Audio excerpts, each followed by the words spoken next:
Nós já estamos nos aproximando do fim do ano, e aqui nós viemos quase todas as segundas-feiras, alguns vieram todas as segundas-feiras, e é provável que alguém pergunte a vocês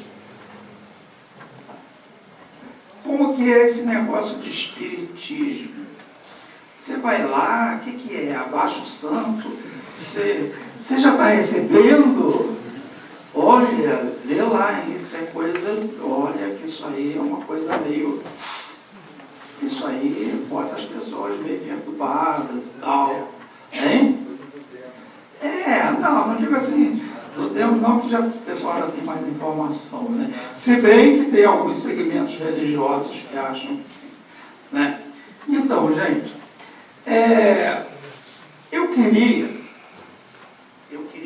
eu quero dizer o seguinte, que a doutrina espírita, ela já está muito divulgada através de filmes como Ghost, sem falar em doutrina espírita, mas no fenômeno, como várias novelas que já passaram, né?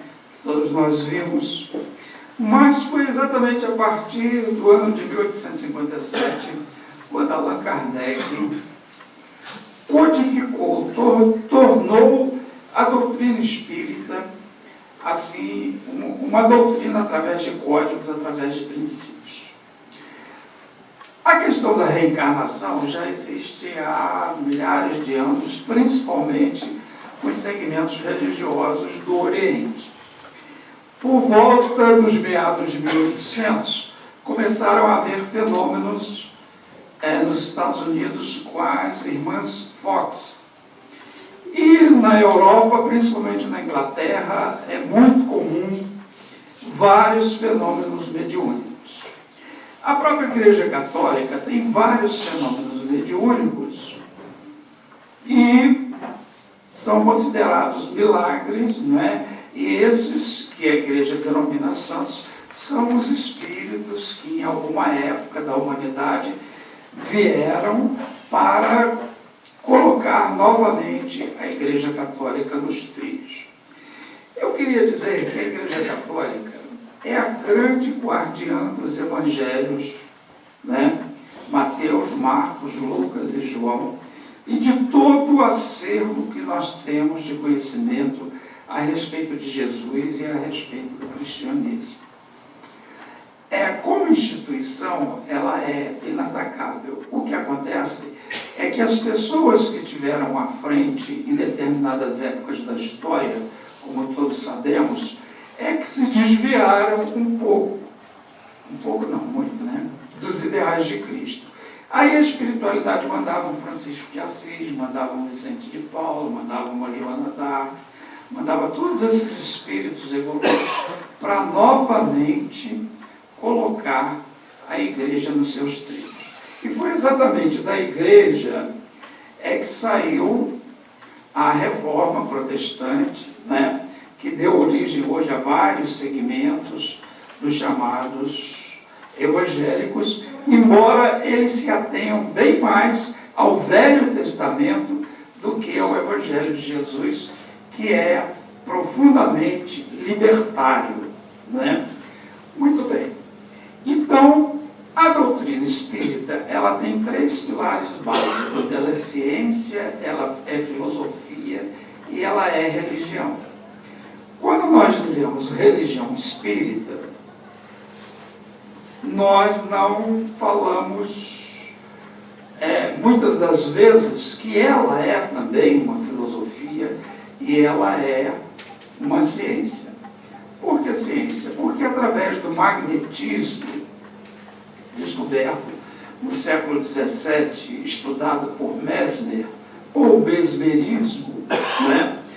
Ele conseguiu observar e escrever livros do chamado magnetismo, que existe nos animais. A cobra magnetiza os sapos, os passarinhos, né? As plantas têm uma força magnética muito grande, a arruda, comigo ninguém pode, todas essas plantas, principalmente que a cultura de matriz africana, junto com a nossa cultura do índio brasileiro e sul-americano de um modo geral, e mesmo do xamanismo, que é uma forma de manifestação de fenômenos em todas as tribos dos Estados Unidos e de outros países. Então, já se conhece essa questão do magnetismo. E hoje, como nós já vimos aqui em várias reuniões, a física quântica, que é essa física não localizada, não cartesiana, não newtoniana, que é uma física ligada à antimatéria, nós vemos que a física quântica, como disse a nossa amiga Patrícia em várias palestras aqui, elas nos dá uma noção exatamente do que são essas forças não materiais.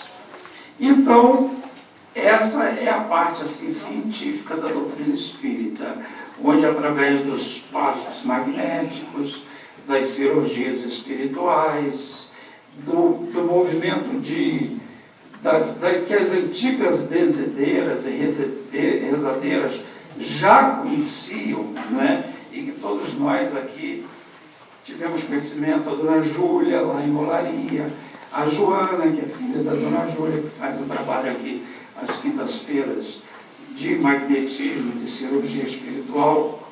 Então, essa é a parte, assim, da doutrina espírita. E algumas pessoas têm um tipo de mediunidade que se chama mediunidade de efeito físico, né?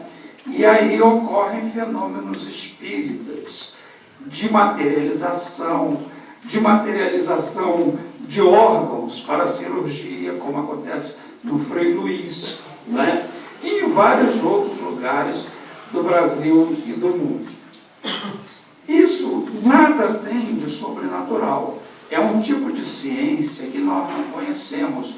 Como os milagres, também não é uma coisa assim incrível, fantástico, extraordinário, mas sim porque esses espíritos que provocavam esses fenômenos da natureza, inclusive Jesus com as curas, eles tinham conhecimento dessas formas de energia que nós ainda desconhecemos.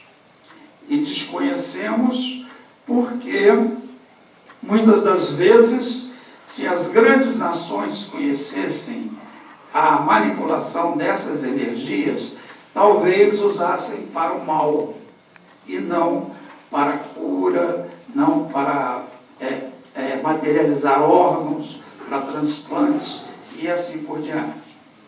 E a filosofia da doutrina espírita, ela está contida no Livro dos Espíritos. Existem 5 obras básicas chamadas o Pentateuco da doutrina espírita, os livros básicos da doutrina espírita. É o Livro dos Espíritos, é o Evangelho segundo o Espiritismo, onde se estuda a parte moral da vida de Jesus e principalmente a sua mensagem, a boa nova, que é o significado da palavra Evangelho. O Livro dos Médiuns, que fala dos fenômenos paranormais e mediúnicos da doutrina espírita. O livro Céu e Inferno, que fala exatamente sobre as consequências e os resultados kármicos da vida após a morte, né? Não existe céu, não existe inferno, existe estados de consciência. A gente pode estar vivo, estar no céu, e vivo aqui, né, entre aspas, e pode estar no inferno, dependendo da nossa condição espiritual, como a gente se sinta, e assim por diante. E o Livro dos Médiuns, que é o livro que trata das manifestações mediúnicas. Nós temos a incorporação, nós temos a vidência, nós temos a audiência, nós temos a materialização, nós temos a psicografia, tem a escrita direta, onde ocorrem os fenômenos de escrita. Enfim, são vários fenômenos, vários tipos de mediunidade que existem. Então, se alguém perguntar a vocês, mas vocês estão lá há um ano, o que é isso? O que é esse negócio de doutrina espírita? E que religião é essa? Então, a primeira coisa que vocês vão dizer que não é uma religião só, é uma doutrina que tem fundamento na ciência, na filosofia e na religião, sim, mas principalmente no Evangelho de Jesus, né, com todos os fenômenos.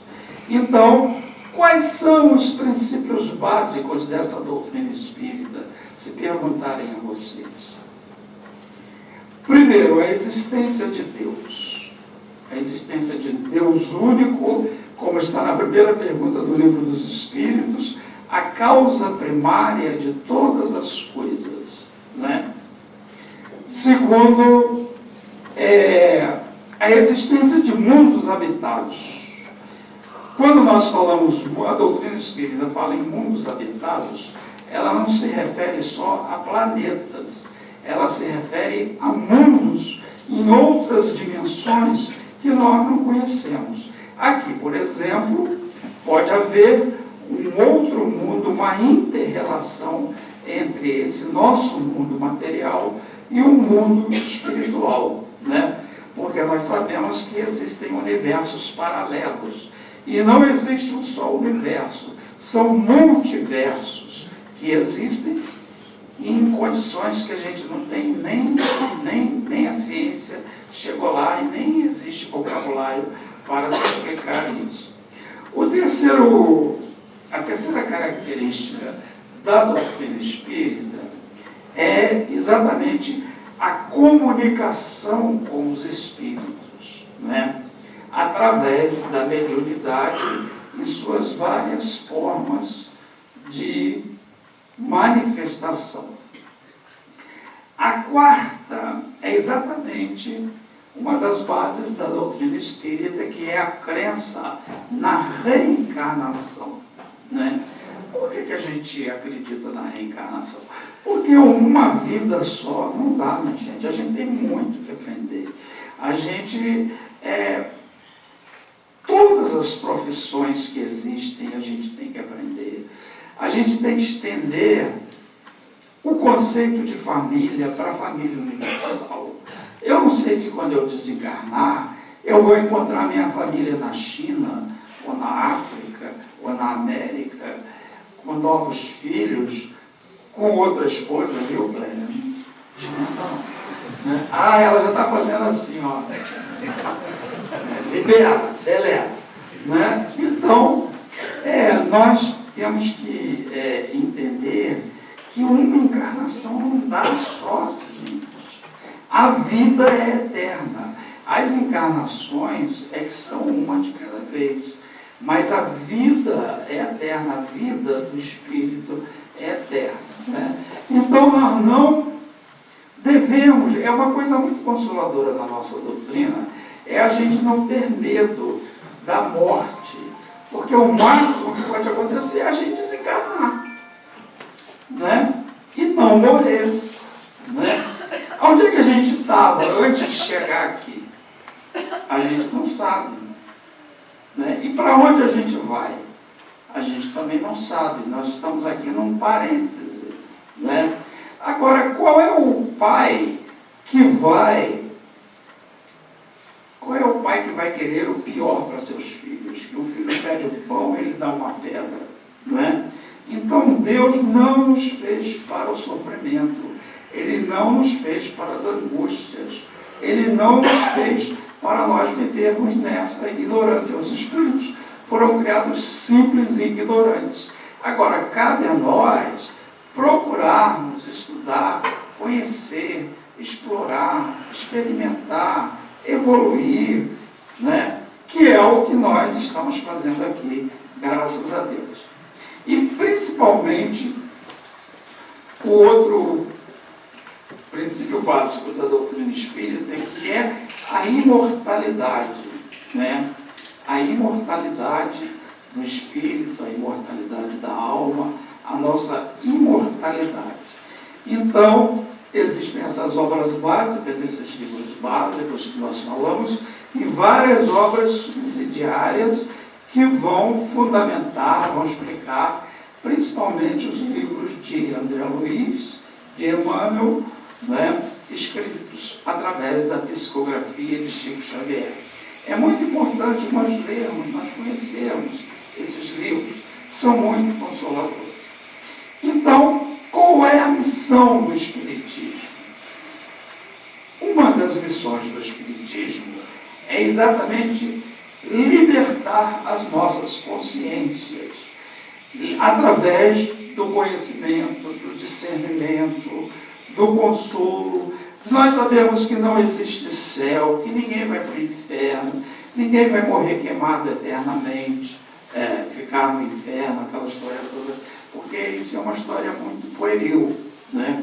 Agora, a humanidade não tinha condições, não tinha nem vocabulário, não tinha como entender isso quando surgiram os princípios religiosos no mundo, né? Então, o objetivo da doutrina espírita é exatamente abrir, levantar esse véu sobre a existência nossa e nos explicar que a vida continua em outras dimensões, que a nossa família é universal, que nós não perdemos os nossos entes queridos, apenas eles foram na frente, viajaram antes, assim como nós chegamos aqui, viajamos também até chegar aqui e deixamos para trás muitos dos nossos familiares, dos nossos amigos, né? Bom, outra coisa que a doutrina espírita nos ensina é o ideal de fraternidade, é o ideal de sabermos que todos nós somos semelhantes e que todos nós somos singulares na nossa pluralidade. Nós, como seres, somos plurais, mas somos singulares. Só existe um Gilson, né? Só existe uma Sônia, uma Isabela, um Carlos Alves. Vocês conhecem alguém que seja assim, como Gilson Rangel, assim, abusado? Né? Eu às vezes acho que eu sou muito abusado. Então, com as minhas características, e mesmo a de vocês, né, a gente não sabe, não conhece, não existe. Então, nós somos singulares, né? E é importante nós tomarmos pé da nossa vida, da nossa existência, do nosso futuro, do nosso projeto, porque todos nós, quando encarnamos, nós temos uma pauta encarnatória, nós temos um projeto encarnatório. Ninguém veio aqui a passeio, ninguém veio fazer excursão, ninguém veio aqui para ficar viajando por aí, né? Então nós temos assim uma coisa que se chama consciência, que nos alerta para os objetivos da nossa encarnação, que nós nos preparamos, nós estudamos, sabemos de antemão as fases que vamos passar nessa existência, quando nós estávamos no plano espiritual e nos foi dada essa oportunidade de encarnar.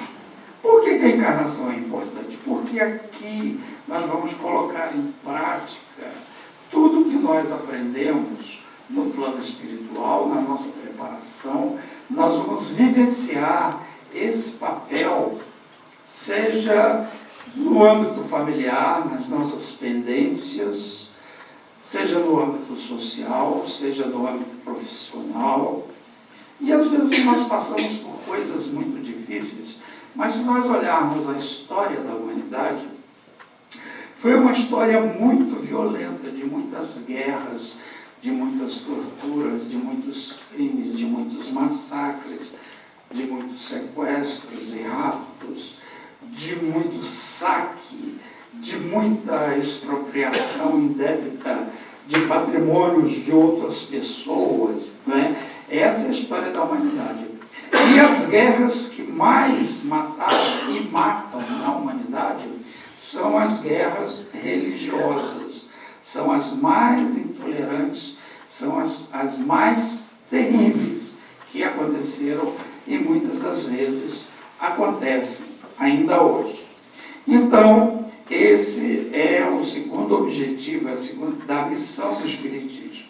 O terceiro seria responder às grandes indagações do conhecimento humano, porque a doutrina espírita nos responde sobre a nossa existência, sobre as diferenças que existem entre vários povos, sobre as dificuldades que temos em nossas vidas, no âmbito familiar, no âmbito social, no âmbito cultural. Por exemplo, muitos que nós conhecemos hoje estão se comprometendo muito, não só na vida pública, como a televisão mostra todos os dias, através de apropriações indébitas do patrimônio público e da população, né? Como nós vemos, como através de outras formas de exploração ou distribuição de benesses, isentando de impostos grandes grupos de elite e até estrangeiros. Então, essas pessoas, eles estão adquirindo um karma, uma dívida muito grande. Coisa que, provavelmente, nós também cometemos, nós também adquirimos dívidas, talvez não tão grandes, porque nós estamos aqui, aparentemente, com todas as dificuldades, mas mais ou menos assim, conseguindo sobreviver, apesar de nossas angústias, das dificuldades e da necessidade de virmos à casa espírita, de nos apegarmos à religiosidade da doutrina espírita e de outros segmentos religiosos, né?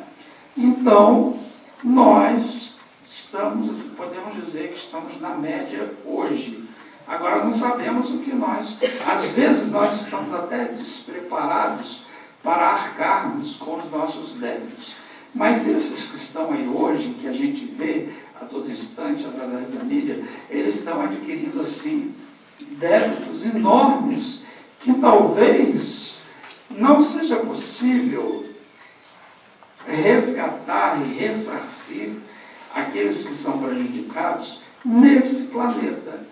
Porque o planeta nosso, que era um planeta de provas e expiações, que era uma prisão, ele está se tornando um planeta de regeneração, que será um grande hospital, uma grande escola. Daí nós estamos atualmente no período de transição planetária, não só de mentalidades, de usos, de costumes, de profissões novas, como também de cataclismas e fenômenos geológicos e geográficos e climáticos, como nós observamos todos os dias, né? Então, outra coisa que a doutrina tem como missão a doutrina espírita é o elo fraterno entre as crenças e religiões. A doutrina espírita respeita todas as crenças e todas as religiões, porque as religiões, elas são fruto da cultura de um povo, da história de um povo, em determinado tempo, em determinado espaço da vida desses povos. Obviamente que, muitas das vezes, quem estava à frente disso, por exemplo, no Egito, os grandes faraós que detinham poder, eles vinham do sacerdócio do próprio Egito. Então, muitas das vezes, as pessoas assumem posições políticas, ideológicas, se afastando inteiramente dos princípios religiosos que originaram aquela projeção, ou aquela vida, ou os objetivos do seu plano encarnatório. Isso nós vemos aí a todo instante no nosso país e no mundo, né? Outra coisa também que o Espiritismo veio fazer, como missão, é ressaltar e resgatar o cristianismo primitivo. Na verdade, em João, capítulo 14, nós vemos que Jesus, João relata isso. João Evangelista, que era um menino, era um rapazinho de 18 anos na época de Jesus, e era assim, conviveu com Jesus, coisa que Paulo não conviveu, que Lucas não conviveu. Lucas é um dos evangelistas, ele tomou ciência de Jesus através de Paulo, apóstolo, depois da sua conversão. Mas João conviveu com Jesus. Então, João, no capítulo 14 do seu Evangelho, Jesus diz a ele que enviará o Consolador, um Consolador prometido, uma filosofia, uma ideia nova, que vai explicar tudo o que ele não pôde explicar. E isso é exatamente a doutrina espírita, porque como que naquela época não tinha nem vocabulário, não tinha nem palavra, como é que Jesus ia falar de vidas em outros planetas, como é que ia falar em reencarnação para aquele povo assim, tão arraigado ainda aos valores terrenos, a uma justiça da pena de talião, de dente por dente, olho por olho, segundo a lei mosaica. E Cristo disse, não é assim, a gente tem que perdoar 70 vezes 7, a gente tem que oferecer a outra face quando nos baterem nessa. Logicamente que não é a face física, não é? Mas sim nós perdoarmos e seguirmos adiante sem aquela mágoa, sem aquele rancor, sem aquele sofrimento para quem nos ofendeu, não é? Então, o Espiritismo é exatamente como está no Evangelho segundo o Espiritismo, o Consolador prometido, não é? Então, o Espiritismo também tem uma coisa muito interessante. Não existe sacerdócio organizado. Não existe. O que tem são pessoas de destaque na doutrina espírita, em níveis desde as pequenas cidades até nas grandes cidades, os grandes médiuns, aqueles que escreveram livros, o doutor Bezerra de Menezes, né? Esses vultos assim se destacaram na doutrina espírita. Mas não existe sacerdócio organizado, nem hierarquia. Não existe essa de que não tem que obedecer porque ele é superior, o outro é inferior. Isso não existe. A doutrina espírita é uma doutrina aberta, é uma doutrina em construção, é uma doutrina em descoberta. Às vezes, algumas casas, alguns segmentos, algumas pessoas dentro do Espiritismo não aceitam certas inovações que existem, porque aquilo não está de acordo, né? Aqui mesmo na nossa casa, nós, no início, nós fomos assim, muito criticados, porque a gente botou uma música que não é hino, porque a gente tem várias terapias, tem cromoterapia, tem reiki, tem jorei, tem passe, tem... qual mais, colega? Tem médicos homeopatas, tem 2 médicos na casa, tem um ayurvédico, temos psicólogos. Aí, alguns segmentos mais tradicionais na cidade diziam assim, mas vocês não seguem a pureza doutrinária, tem que ser Kardec. Aí nós falamos assim, mas nós não estamos preocupados em fazer a cabeça de ninguém, em converter ninguém. A prioridade nossa é a dor de quem chega aqui.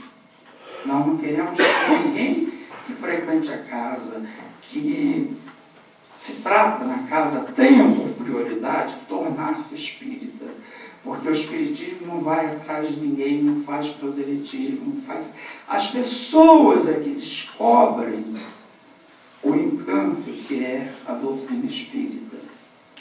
Mas hoje, muitas dessas casas e dessas pessoas que nos criticaram estão seguindo, graças a Deus, esse caminho com médicos, com dentistas, com psicólogos, com todas essas terapias que nós temos aqui, né? Graças a Deus, muitas dessas casas, dessas pessoas, de outras casas espíritas da cidade, estão seguindo realmente esse mesmo caminho.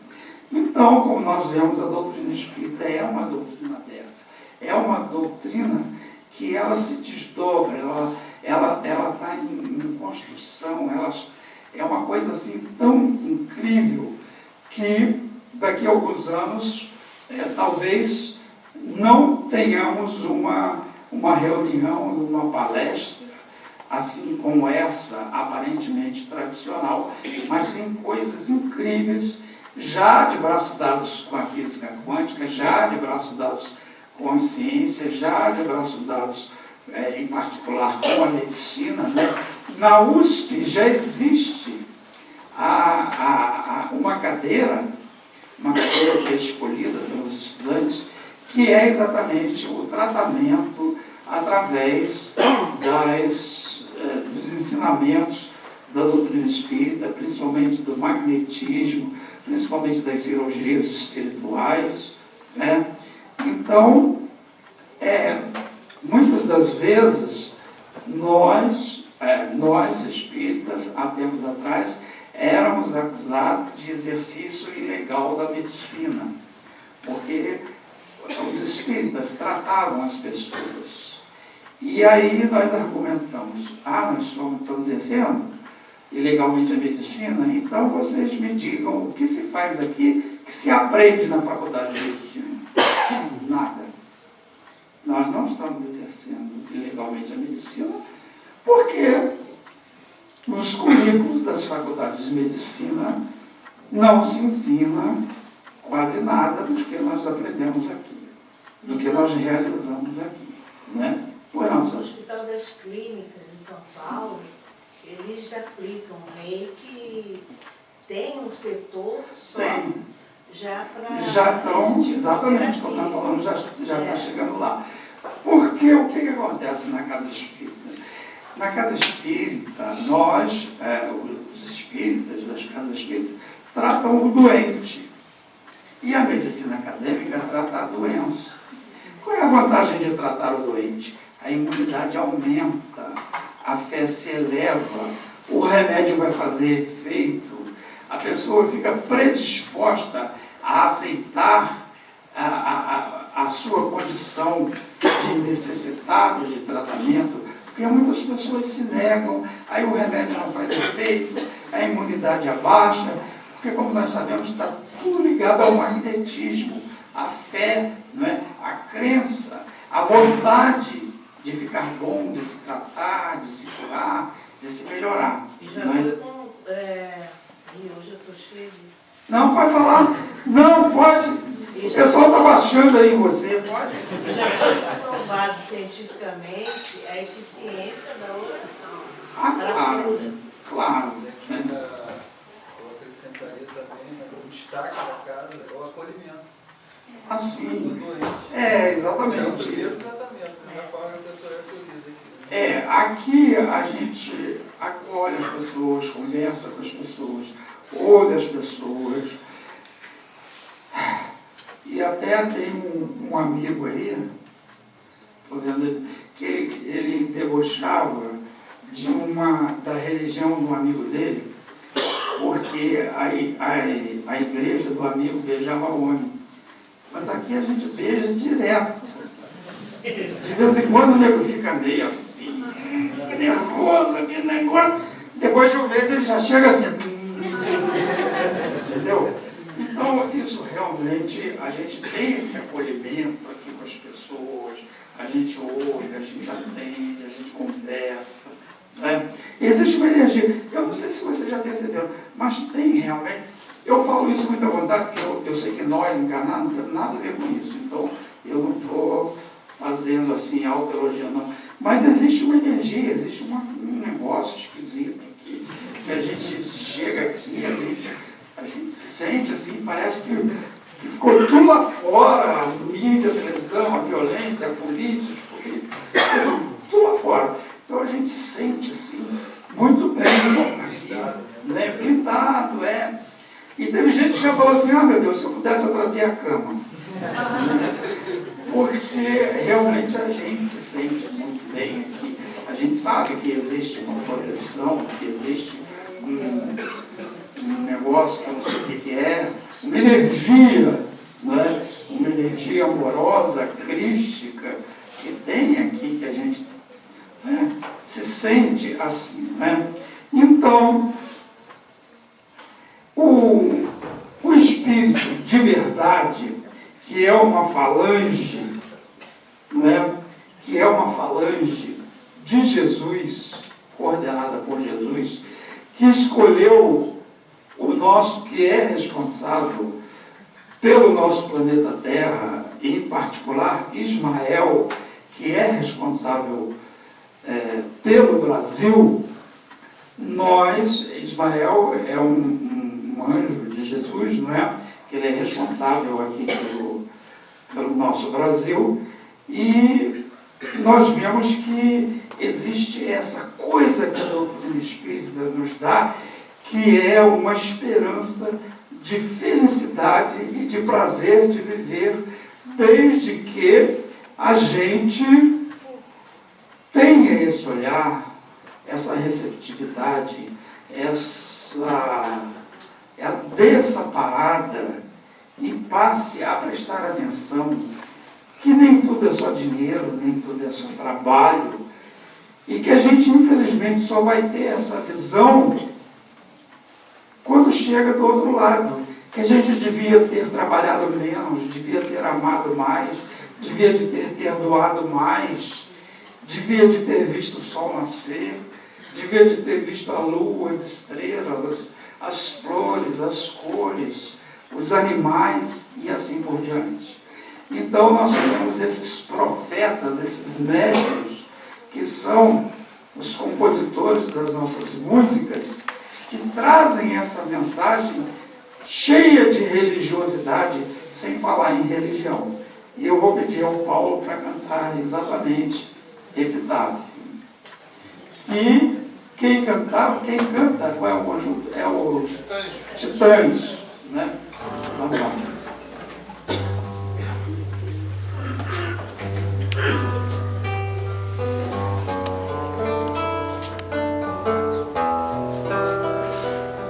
Podemos cantar juntos, hein?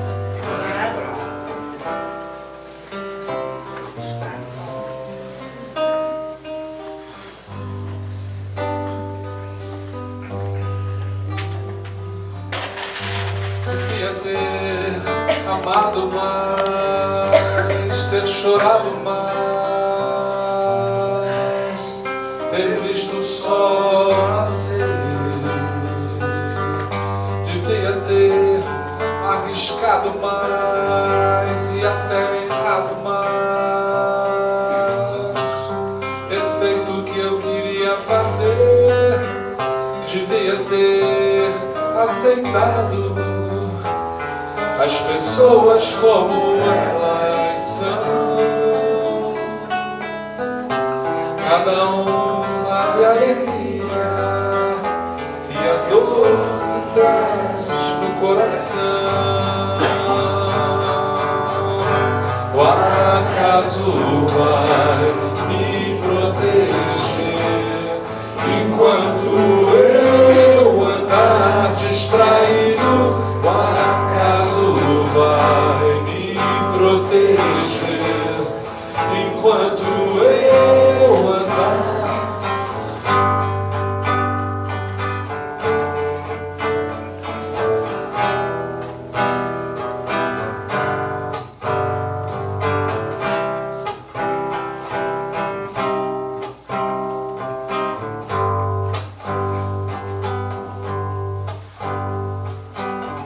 Devia ter complicado menos, trabalhado menos, ter visto o sol se pôr. Devia ter me importado menos com problemas pequenos Jesus ter morrido de amor. Queria ter aceitado as pessoas como elas são. Cada um cabe alegrias e a tristeza que vier.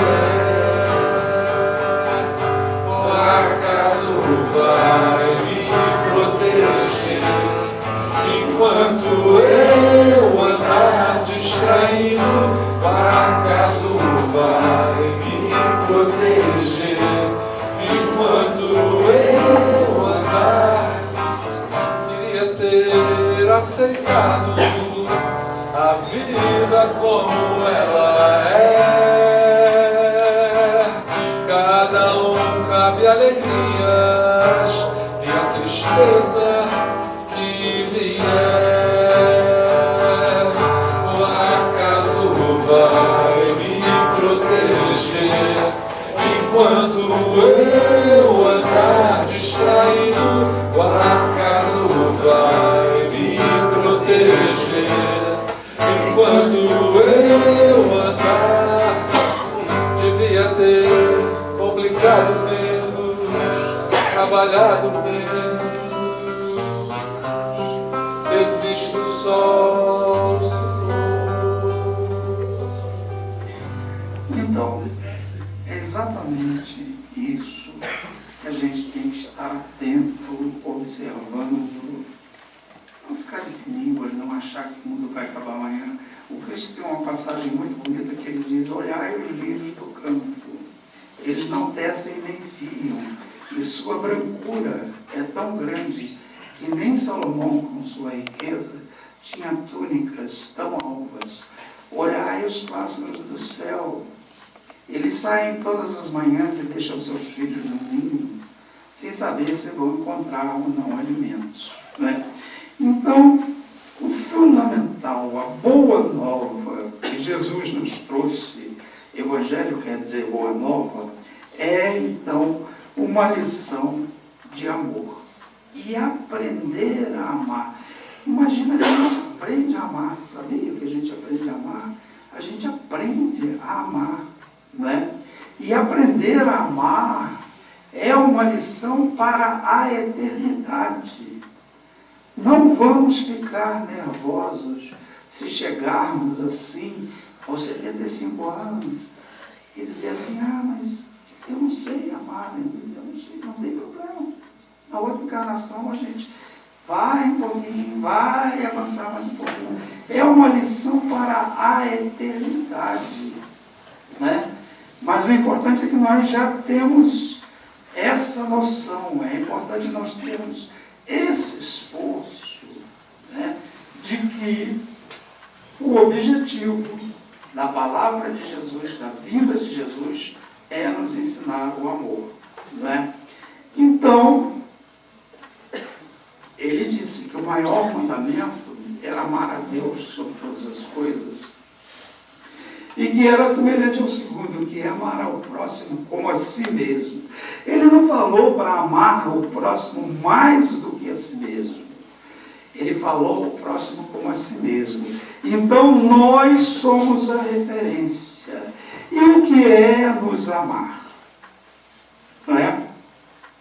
Nós somos ainda aprendizes dessa lição de amor. Nós ainda estamos alfabetizando o coração. Nós somos ainda estudantes, muito iniciantes, né? Então, amar ao próximo como a si mesmo é o quê? Se perdoar. A primeira coisa, vamos esquecer tudo que a gente fez de errado. Vamos nos perdoar. Porque se nós não nos perdoarmos, nós não vamos ter referências para perdoar o próximo, para perdoar o outro. Já que a gente tem que se amar primeiro, então vamos aprender como é que se ama. Primeiro se perdoando. Fizemos muita coisa errada. mas eu me perdoo porque eu tenho eternidade, eu tenho outras vidas, eu tenho outras oportunidades. Eu não vou ficar agarrado, nem carimbado, nem bloqueado, nem vou precisar de analista, de psicólogo para me libertar, para que eu tome consciência ressignificando aquele fato que me aconteceu com meu pai, com minha mãe, com quem eu amei, com quem eu casei, com meu filho, com a ingratidão, com minha filha, meu neto, minha neta. Não, esquece isso. Nós vamos, adiante a gente resolve. Né? Então, se amar primeiro. Então, se perdoar. Se aceitar. Se aceitar é muito importante. Né? Com todas as nossas dificuldades, com todas as nossas fraquezas, com todas as nossas quedas, com todas as nossas limitações, os nossos pecados. A palavra pecado significa equívoco, com todos os nossos equívocos, porque nós ainda vamos errar muito. Existe uma lei de aprendizagem que se chama ensaio e erro. Quanto mais a gente erra, nós vamos errar menos num espaço de tempo menor. Então, errar faz parte da aprendizagem. E nós ainda vamos errar muito, porque nós temos muito que aprender. Se aceitar, né? Se aceitar como nós somos. Se respeitar. O que é se respeitar? É saber exatamente o que nós somos, que orientação que nós temos na nossa vida, dos nossos afetos, da nossa sexualidade, da nossa filosofia de vida, do nosso entendimento. Né? Então, se respeitar é saber que nós estamos em aprendizagem, nós temos limitações. Então, nós vamos ter essas referências para aprender a amar ao próximo. Nós nos perdoando, nós vamos perdoar o próximo. Nós nos aceitando, nós vamos aceitar o próximo. Nós nos respeitando, nós vamos ter essas referências para respeitar o próximo. E nós, nos amando, nós vamos ter uma referência de amor para amar também ao próximo. E nós vamos tentar sempre, nós vamos infinitamente, nós vamos continuar. Né? Como diz o nosso amigo, tentar outra vez, do grande Raul Seixas. A música se chama Tente Outra Vez. E não diga que a vitória está perdida. Tenha fé em Deus, tenha fé na vida. Tente outra vez. Beba, pois a água viva ainda está na fonte. Você tem 2 pés para cruzar a ponte. Nada acabou, não. Ou tente. Levante sua mão sedenta e recomece a andar. Não pense que a cabeça aguenta se você parar. Não, não, não, não, não, não. Há uma voz que canta, há uma voz que dança, há uma voz que gira, bailando no ar.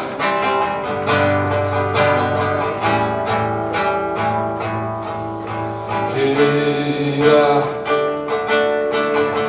basta ser sincero e desejar profundo. Você será capaz de sacudir o mundo. Vai, tente outra vez, ou tente. E não diga que a vitória está perdida.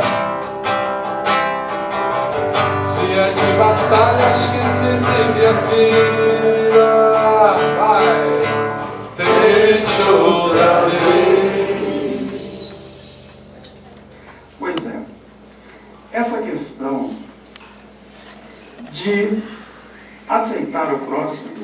Jesus aceitou Maria Madalena. Olha só, uma moça que era bem faladinha na época, não é? Pela comunidade, muito alegre, muito extrovertida, mas aquilo era um vazio na vida dela. Ela não era uma mulher assim vulgar, ela era uma pessoa muito inteligente, porque ela encantava todos os nobres romanos e judeus. Era um outro nível. E ele aceitou. Ele aceitou, porque ele amava, né? Ele perdoou Judas, porque ele entendeu que Judas pensou que ele, como fazia aqueles milagres, na época ele ia fazer um milagre assim, vinha um negócio de fogo, e os romanos iam ser expulsos, e os judeus iam para o trono, e Jesus ia ser o chefe político de Israel, e ele ia ser o tesoureiro, logicamente. Então, Judas estava equivocado. Jesus perdoou Judas. Jesus foi buscar Judas naquele inferno espiritual, mental que ele estava. Ele foi buscar Judas assim que ele desencarnou e trouxe Judas. E sabe qual a última encarnação de Judas? Joana d'Arc. Né?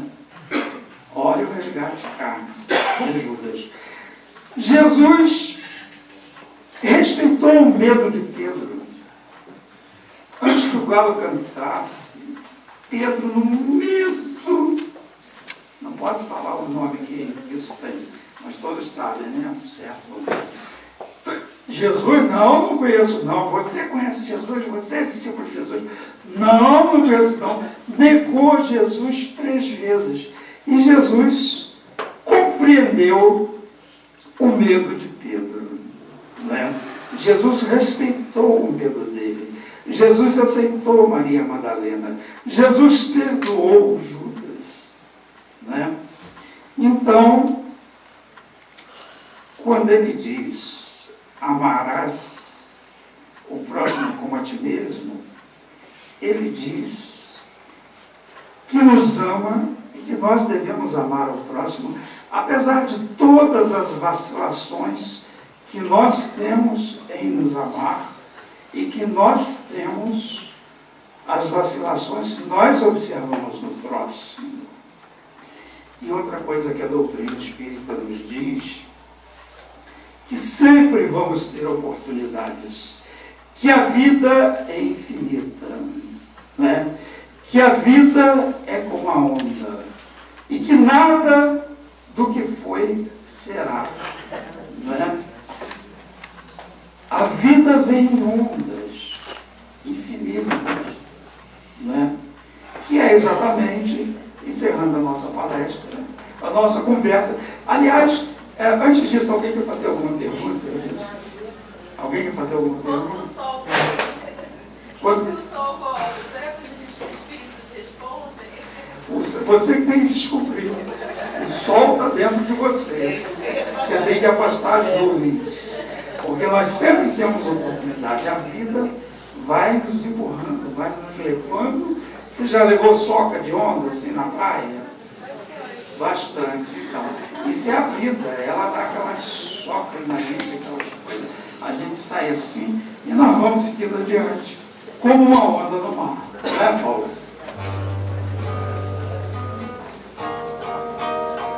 Nada do que foi será, de novo do jeito que já foi um dia. Tudo passa, tudo sempre passará. A vida vem em ondas como o mar, no indo e vindo infinito. Tudo que se vê não é igual ao que a gente viu há um segundo. Tudo muda o tempo todo no mundo. Não adianta fingir nem mentir pra si mesmo.